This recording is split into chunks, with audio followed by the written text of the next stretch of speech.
Hello student, कैसे हैं आप सब। बहुत लंबे टाइम बाद, आई थिंक कि महीने या 1.5 महीने बाद मैं आप लोगों के लिए एक वीडियो ला रहा हूं। इस बार काफ़ी लंबा टाइम लग गया। आज जो हम करने जा रहे हैं वो स्पेशली क्लास 11th के लिए, और जो टॉपिक है आज का वो है प्रोडक्शन। आज हम प्रोडक्शन करेंगे। प्रोडक्शंस में हम लॉ ऑफ वेरिएबल प्रोपोर्शंस और लॉ, जिसको कि हम law of returns to factor कहते हैं, इस पे हमारा ज़्यादा फोकस होगा, क्योंकि इस चैप्टर में यही टॉपिक है जो सबसे इम्पोर्टेंट है। तो चलिए आज हम करते हैं फिर से शुरुआत। तो आज हमारा करेंगे हम प्रोडक्शन। अब प्रोडक्शंस में ये इसमें एक ही वीडियो में आई थिंक ये प्रोडक्शंस कंप्लीट हो जाएगा आपका, तो इसलिए पार्ट 1 पार्ट 2 नहीं करना है इसमें। सबसे पहला क्वेश्चन यहाँ ये आता है कि प्रोडक्शन हम कहते किसको। यदि आपसे पूछा जाता है कि प्रोडक्शन है क्या, तो क्या कहोगे आप। देखिए प्रोडक्शंस क्या है। प्रोडक्शंस बेसिकली यदि आप देखो तो प्रोडक्शन इज अ प्रोसेस। क्या है ये? प्रोसेस है, ठीक है। Production is a process in विच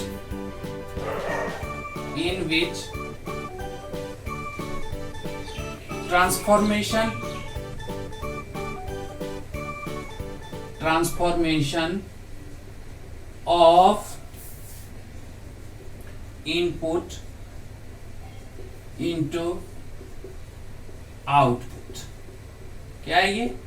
कि प्रोडक्शन एक प्रोसेस है जिसमें कि हम ट्रांसफॉर्मेशंस करते हैं किसके? इनपुट को आउटपुट में कन्वर्ट करने के लिए। या इसको हम कह सकते हैं कि production is a process in which we change the physical properties of input into output. हम फिजिकल प्रॉपर्टीज बहुत सारे, मगर यदि मैं फिजिकल प्रॉपर्टीज कहूं तो बहुत सारे प्रोडक्शन ऐसे होते हैं जिसमें केमिकल चेंजेस आते हैं, केमिकल प्रॉपर्टीज चेंज होती है। तो सबसे अप्रोप्रिएट यही है आपके लिए कि production is a process in which transformations of input into output. हम इनपुट को कन्वर्ट कर देते हैं आउटपुट में। तो प्रोडक्शंस में ये तो मेन चीज हो गया। अब यदि मैं इसको देखूं कि प्रोडक्शन फंक्शन क्या है, प्रोडक्शन फंक्शन क्या है, ये छोटी छोटी चीजें हैं जिसको कि आप समझो, फिर हम लोग लॉ ऑफ वेरिएबल प्रोपोर्शंस करेंगे। प्रोडक्शन फंक्शंस क्या है? तो प्रोडक्शन फंक्शंस यानी प्रोडक्शंस को हम क्यू से इंडिकेट कर देंगे। क्या करेंगे? क्यू से इंडिकेट करेंगे। अब Q equals to functions of, इसको हम कह सकते हैं L1 L2 L3 dot dot dot Ln। Q क्या है? ये आउटपुट है जी, ठीक है। F4 क्या होता है? फंक्शन होता है। और L1 L2 L3 dot dot dot Ln, ये क्या है? ये नंबर्स ऑफ इनपुट है, ठीक है जी। यानी इन नंबर्स ऑफ इनपुट्स में, यानी इसमें कोई भी चेंजेस आएगा तो किसमें चेंज आना है? आउटपुट। तो कहने का मेरा मतलब है ये L1 L2 number of inputs क्या? ये हो सकता है रॉ मटेरियल हो, लेबर हो, ठीक है। जो भी हम इनपुट यूज करते हैं उनमें हम चेंज करेंगे। यदि हम उसकी क्वांटिटी रिड्यूस करते हैं तो प्रोडक्शन कम हो जाएगा। यदि क्वांटिटीज बढ़ाते हैं तो हमारा प्रोडक्शन बढ़ेगा। तो ये तो हो गई इसके फंक्शंस। अब इसमें छोटी छोटी चीजें हैं जिसको कि हम समझें। इसमें एक और टर्म है जिसको मैं यहीं पे बता देता हूं। एक पीरियड को ले लो आप। पीरियड क्या होता है? पीरियड 2 पार्ट्स में, आप वैसे तो ज्यादा होता है very short and long period, लेकिन हम आपको बता रहे हैं सिर्फ short period and long period. अब शॉर्ट पीरियड क्या है? अब शॉर्ट पीरियड को देखोगे कि इसका यदि डेफिनेशन हम देखें तो short period means a period in which we have not sufficient time to change our fixed input. यानी शॉर्ट पीरियड में हमारे पास इतना टाइम नहीं होता कि हम फिक्स्ड इनपुट या फिक्स्ड फैक्टर को चेंज कर सकते हैं। अब आप देखोगे कि मैंने क्या यूज किया है, इनपुट को।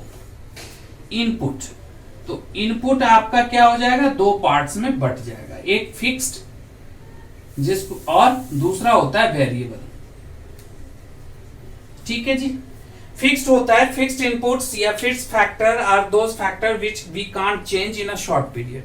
शॉर्ट पीरियड में जिसको हम चेंज नहीं कर सकते वो हमारा क्या है, फिक्स्ड। और वेरिएबल क्या होता है, it's the basically directly related to productions. यानी वेरिएबल को बढ़ाओ तो प्रोडक्शन बढ़ेगा, वेरिएबल को कम करो तो प्रोडक्शंस कम होगा। यानी इसको हम कह सकते हैं कि प्रोडक्शन के साथ डायरेक्टली लिंक क्या है, वेरिएबल का। और फिक्स्ड इनपुट का डायरेक्ट लिंक नहीं है, इनडायरेक्ट है। जैसे कि मशीनरी, बात समझ में है, स्पेस ऑफ प्रीमाइजेस, जहां पे आपकी फैक्ट्री है या जो कुछ भी है, तो वो इनडायरेक्ट वे में आपके प्रोडक्शंस को इफेक्ट करता है। और वेरिएबल क्या करता है, डायरेक्टली इफेक्ट करता है आपके प्रोडक्शंस को। तो फिक्स्ड और वेरिएबल। तो शॉर्ट पीरियड हमने क्या देखा कि short period means a period in which we have not sufficient time to change our fixed input. यानी शॉर्ट पीरियड में हम फिक्स्ड इनपुट को चेंज नहीं कर पाते हैं। लॉन्ग पीरियड में कहा जाता है कि long period means a period in which we can change all the inputs. यानी उसमें फिक्स्ड और वेरिएबल नहीं, ओनली फैक्टर होते हैं। ठीक है, हर किसी को हम चेंज कर सकते हैं। दैट्स व्हाई इट्स कह सकते हैं हम कि ये वेरिएबल इनपुट्स होता है, यानी फिक्स्ड नहीं होता है। लॉन्ग पीरियड में फिक्स्ड नहीं होता है, फिक्स्ड भी चेंज होता है। तो फिक्स्ड भी चेंज होता है तो वो भी वेरिएबल हो गया। तो हमने देखा कि short period and long period. और इनपुट हमने देखा फिक्स्ड एंड वेरिएबल इनपुट्स। तो आई थिंक आप लोग समझ चुके होंगे। फिर से यदि आप चाहो तो मैं इसको रिपीट कर देता हूं कि प्रोडक्शंस क्या है, एक प्रोसेस है जिसमें हम क्या करते हैं, transformations of input into output. याद रखना बहुत इजी है कि प्रोडक्शन एक प्रोसेस हो गया जी, इसमें हम करते क्या हैं, तो ट्रांसफॉर्मेशंस करते हैं, चेंजेस करते हैं। किसको भाई, तो इनपुट को आउटपुट से। क्लियर। अब है कि प्रोडक्शन फंक्शन क्या है, तो प्रोडक्शन फंक्शंस कहते हैं कि क्यों प्रोडक्शंस हमने माना functions of L1, L2, L3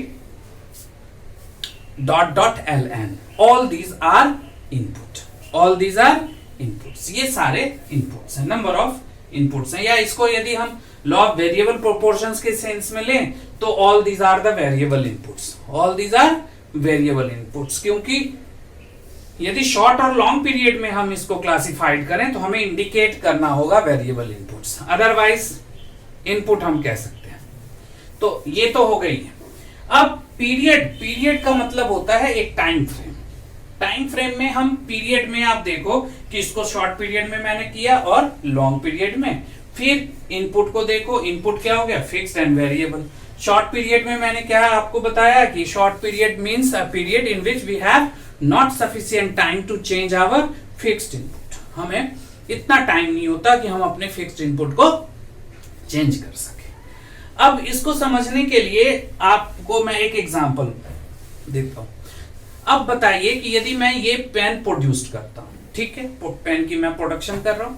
अब पेन को प्रोडक्शंस करने में हमें फिक्स्ड और वेरिएबल दोनों इनपुट चाहिए। रॉ मटेरियल चाहिए जी, मशीनरी चाहिए, स्पेस चाहिए जहां वो हम प्रोडक्शन करेंगे, ठीक है, इलेक्ट्रिसिटी चाहिए, बहुत सारी चीजें हमें चाहिए इसको प्रोडक्शंस करने में। अब मान लो कि मार्केट में जब ये पेन गया तो इसकी डिमांड धीरे धीरे बढ़ने लगी, इंक्रीज होने लगी। जब डिमांड इंक्रीज हुई तो how we can increase our productions, हम अपने प्रोडक्शंस को इंक्रीज कैसे करेंगे। यानी प्रोडक्ट यदि हमारा डिमांड इंक्रीज होता है तो इसका मतलब है कि हमें प्रोडक्शन ज्यादा करना होगा।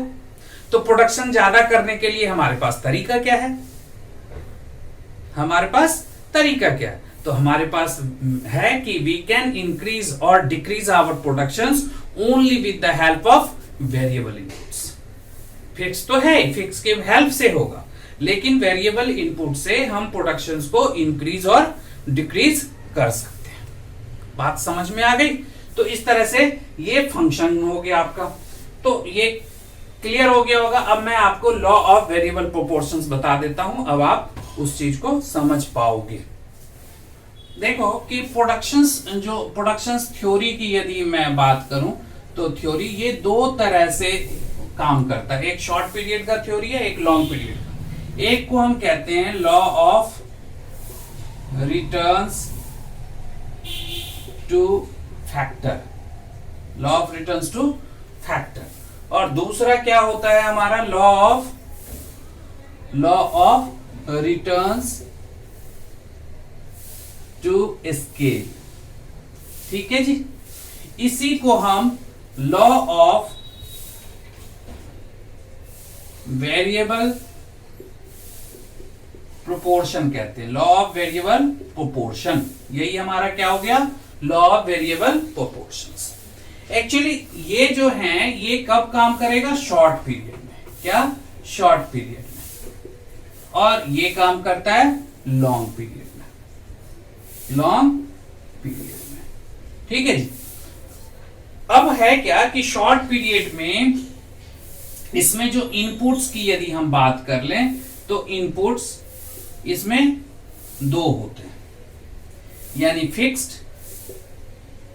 और दूसरा वेरिएबल। ठीक जी। अब आप देखो फिक्स तो हमारा कांस्टेंट होगा, क्या होगा, ये कांस्टेंट होगा, और ये वेरीज करेगा, चेंज होता है ये। ठीक है, तो इसका मतलब है कि रेशियो फिक्स्ड और वेरिएबल के बीच में जो रेशियो है वो रेशियो क्या होगा, चेंज होता रहेगा। अब लॉन्ग पीरियड में इसमें यदि हम इनपुट देखें तो ये सिर्फ एक ही इनपुट होता है जो वेरिएबल। हाँ, इसके नेचर फिक्स्ड होते हैं और वेरिएबल होते हैं। अब इसमें कहानी क्या है कि कहता है ये कि both change in same proportionate,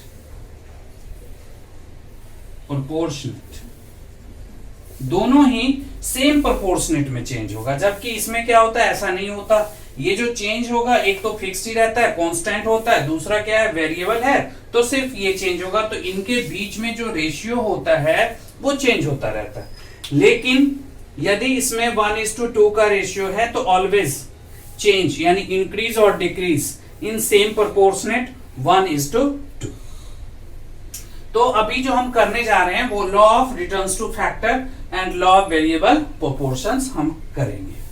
अब देखो आप, हम करने जा रहे हैं law of variable proportion,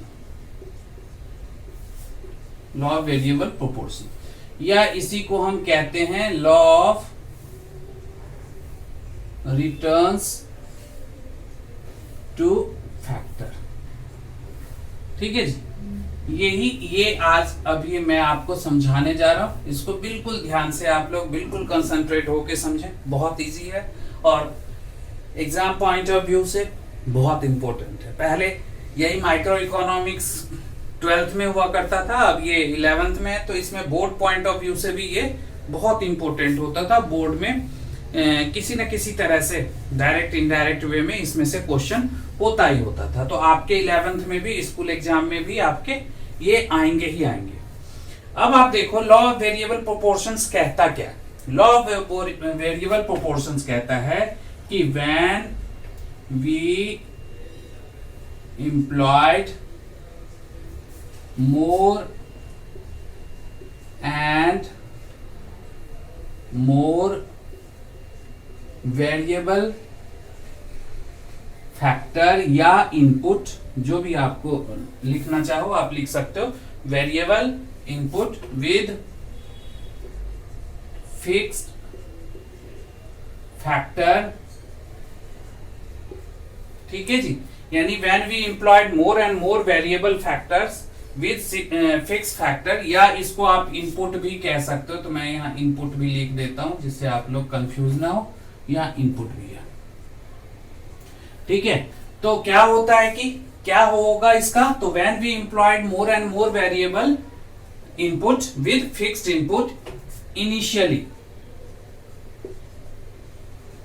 production increase with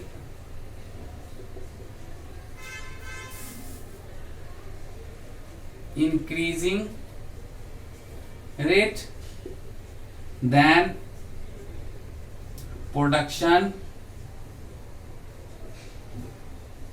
increase with diminishing rate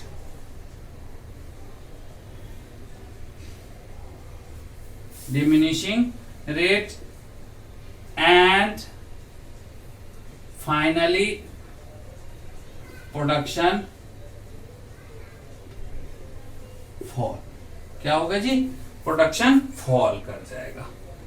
यानी इसको याद करने के लिए इसके तीन स्टेज हैं। पहला जो हो गया फर्स्ट आप देखो प्रोडक्शन इंक्रीज करेगा। दूसरा प्रोडक्शन इंक्रीज तो करेगा विद डिमिनिशिंग। क्या? डिमिनिशिंग। ठीक है। अब तीसरा होता है कि production fall.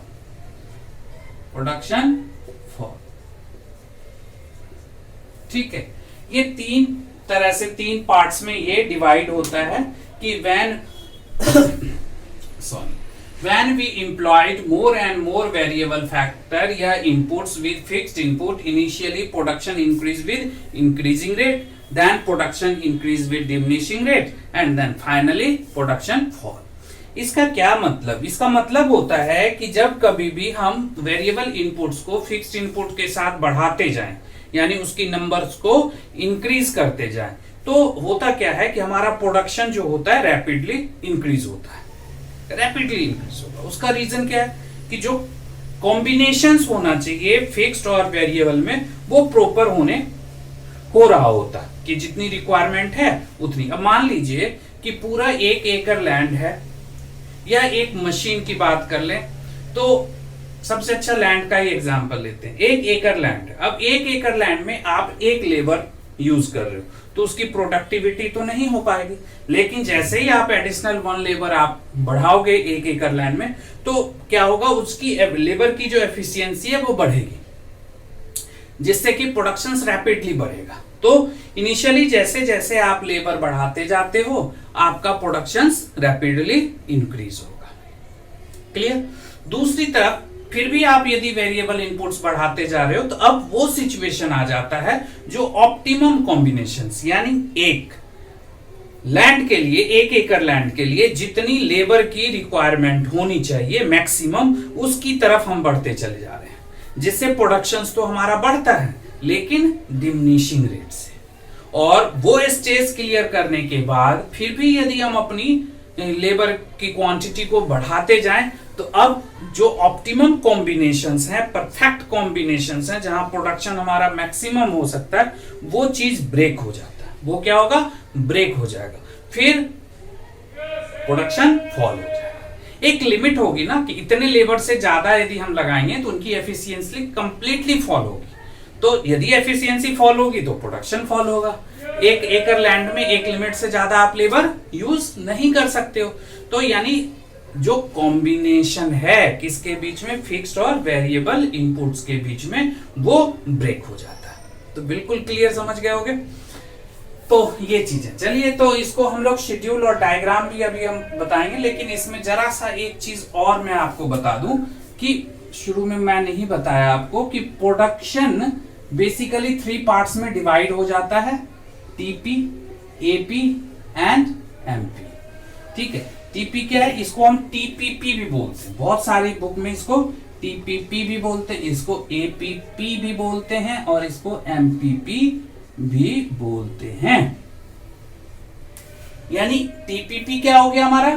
Total physical product या total product. APP average physical product, MPP marginal. TPP होता है इंटायर, जो क्वांटिटी ऑफ प्रोडक्शंस जो होते हैं उसको हम टीपी कहते हैं, यानी टोटल जितने। ये एवरेज बताता है, एवरेज यानी कि जितना प्रोडक्शन हुआ यानी टीपी, उसको यदि हम आउटपुट से डिवाइड कर दें तो हमारा एपी आ जाएगा, और एमपी हमारा एडिशनल। इसको हम टीपी को हम क्या कह सकते हैं कि टीपी हमारा क्या है, सिग्मा एमपी होता है, सिग्मा एमपी होता है। और एपी हमारा क्या होता है, TP upon variable inputs,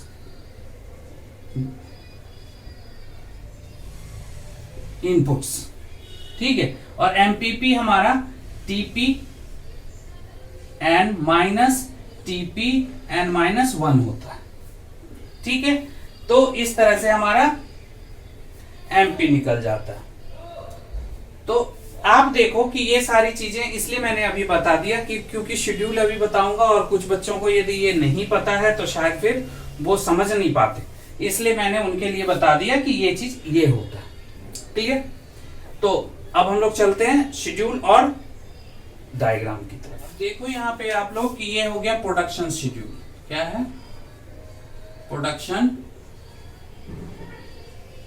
schedule.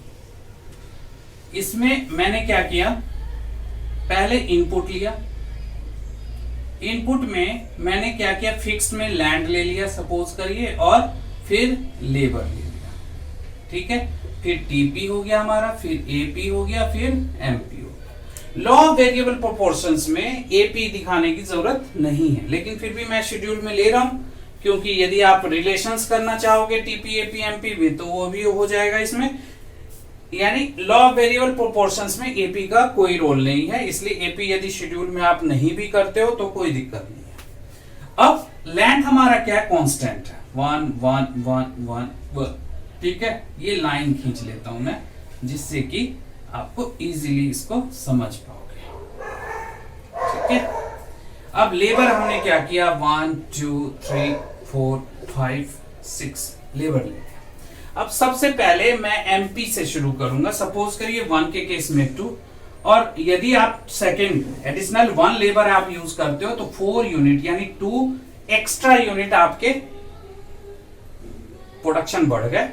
ये अब आप देखो कि यदि 6 हो गया, फिर इसी को आप ऐसे इंक्रीज तो करोगे 4, यानी कि अब आपका इंक्रीज तो हो रहा है टीपी, फिर 2, फिर 0, और फिर यहां एक और ले लीजिए, ये आपका हो जाएगा -2।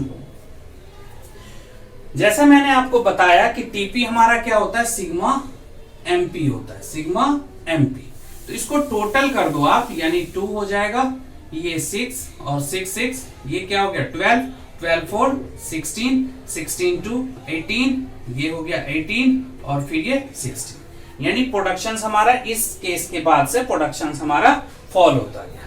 अब एपी कैसे निकालोगे, तो टीपी डिवाइडेड बाय लेबर कर दोगे, जिसको कि वेरिएबल इनपुट्स हम कहते हैं, वेरिएबल इनपुट्स, ठीक है जी। इसको आप कर दीजिए, यानी 2 डिवाइड बाय 1 2 2। अब 6 डिवाइडेड बाय 2 3, 12 डिवाइड बाय 3 4, 16 ये 4, और 5 3 जा 15, और कितना हो गया 3, तो 3.6 हो जाएगा ये, और ये 3। तो इस तरह से आप ये देखो, ठीक है। अब मैं इसको डायग्राम में आपको बताता हूं। यानी ये देखिए, यहां से यहां तक फर्स्ट स्टेज हो जाता है, फिर यहां से यहां तक आपका सेकेंड हो जाता है, और यहां ये आपका थर्ड हो जाता है।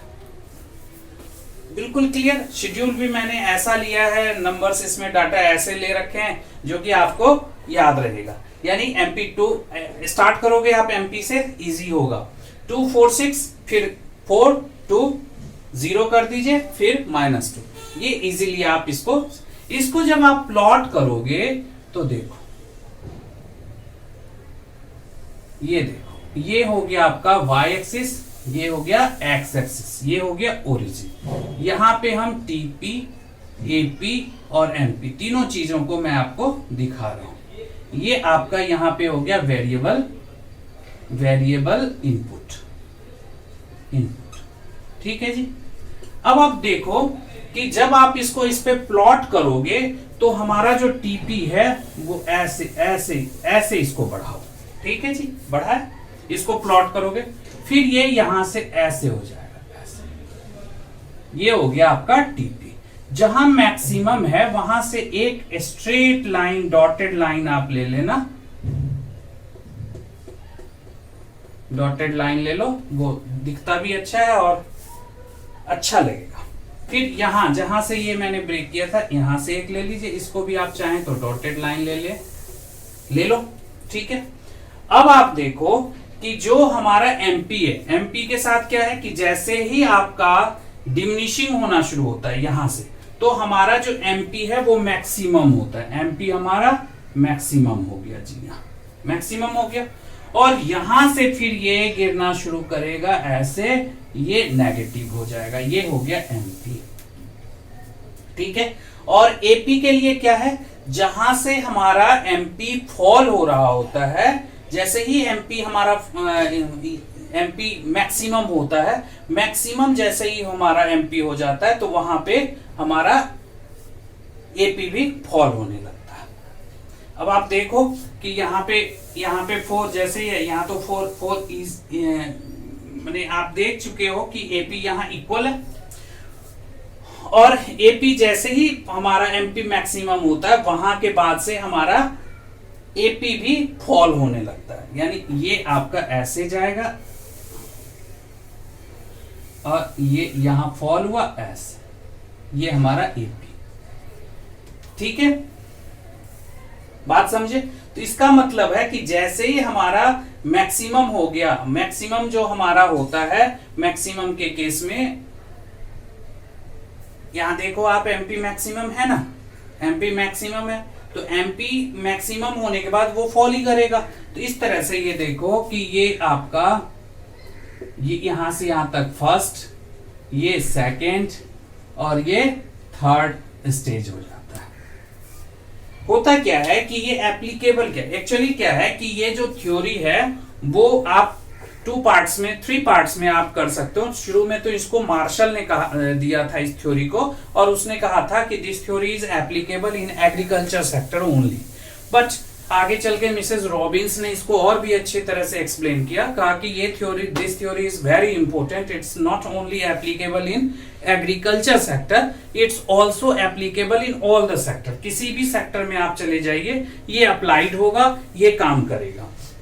तो शुरू में इनिशियली आप देखो कि हमारा प्रोडक्शन इंक्रीज कर रहा होता है, और फिर इंक्रीज तो कर रहा होता है, फिर डिमिनिशिंग रेट से फिर नेगेटिव हो जाता है।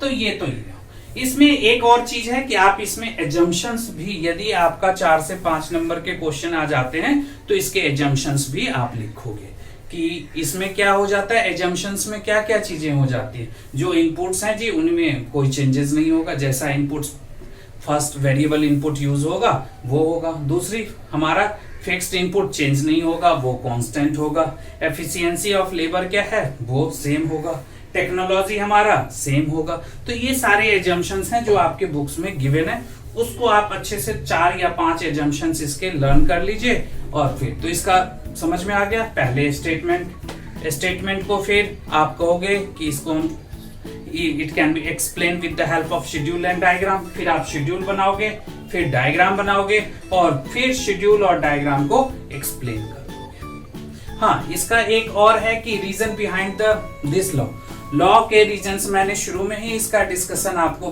करवा दिया था कि क्यों ऐसा होता है कि हमारा प्रोडक्शन इंक्रीज होता है initially, and then diminishing rate से इंक्रीज होता है, और फाइनली प्रोडक्शन हमारा फॉल हो जाता है। तो इसके जो रीजंस हैं वो मैंने आपको शुरू में ही आपको बता दिया था। तो ये वीडियो आपको कैसा लगा? यदि आपको अच्छा लगा तो इसको लाइक जरूर कीजिए, शेयर कीजिए, और साथ ही सब्सक्राइब कीजिए। यदि आपने सब्सक्राइब किया हुआ है तो दूसरे को शेयर कीजिए और सब्सक्राइब करे वो, ऐसा रिक्वेस्ट कीजिए। तो मैं चाहता हूं कि जितने बच्चे हैं वो सब्सक्राइब करें, क्योंकि आपके लिए अब फिर से मैं कंटिन्यू वीडियो देने जा रहा हूं, और जैसे ही इको का फिनिश हो जाएगा, इकोनॉमिक्स का, तो फिर मैं बीएसटी का भी सोच रहा हूं कि बीएसटी का भी आप लोगों के लिए लाऊंगा मैं। अब वो उसका टाइम नहीं पता, लेकिन लाऊंगा। हाँ, लेकिन आने वाले वीडियो में बहुत सारी चीजें मैं लाऊंगा कि पैटर्न क्वेश्चंस के कैसे होते हैं, क्या होगा, कैसे आप स्टडी करोगे, किस तरह से आपके मार्क्स ज्यादा से ज्यादा आप स्कोर कर सकते हो। तो ये सारी चीजें भी मैं आने वाले वीडियो में बताऊंगा। तो एंजॉय करिए विद योर स्टडी, आप अपने स्टडी को एंजॉय कीजिए। Thank you for watching.